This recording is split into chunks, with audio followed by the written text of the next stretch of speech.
Let's start the whistles. Sorry, వంట కావాలి. Sorry. Already కడాయి పెట్టి దానిలో ఆయిల్ పోసుకోవాలి. వెల్లుల్లిపాయలు, సారీ ఏంటది, ఉల్లిపాయలు, పచ్చిమిర్చి, సారీ సరిగ్గా కనిపించలేదు, ఏమనుకోకండి. వేసేసి గడ్డి పెట్టి అలా తిప్పుతూ ఉండాలి. అలాగే లైట్ గోల్డెన్ కలర్ వచ్చింది కదా, మళ్ళీ తిప్పాలి.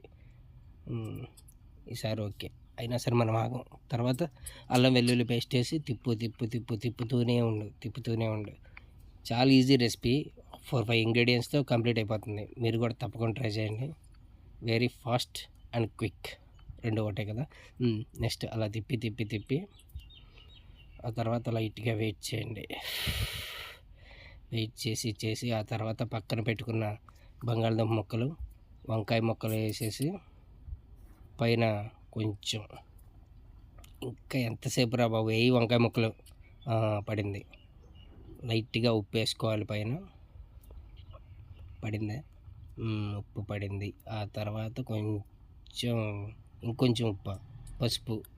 ఆ తర్వాత ముక్కలు బాగా అవి రెండదే పసుపు ఉప్పు కలిసేలాగా బాగా తిప్పుకోవాలి. ఇంకా తిప్పుతూనే ఉండాలి. ఎంతసేపు తిప్పాలంటే ఏం చెప్తాను చెప్పండి, మొత్తం అవి పట్టే వరకు తిప్పి కొంచెం వెయిట్ చేయండి. ఆ తర్వాత పక్కనే దాని మీద పెట్టడానికి మూత ఎక్కడ ఉందో వెతుక్కోండి.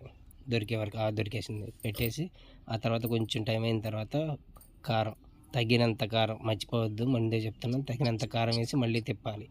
ఆల్మోస్ట్ 90% అయిపోయింది. 90 కదా, 70 అంట, సారీ 70% కర్రీ కంప్లీట్ అయింది.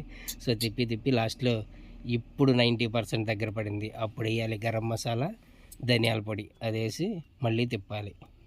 ఇది వేస్తే ఏంటో ఆల్మోస్ట్ 90-95% అయిపోయినట్లంట. అంతేనా? కరెక్టేగా, ఓకే. అంతే. మళ్ళీ దాని మీద మూత పెట్టేసుకోవాలి.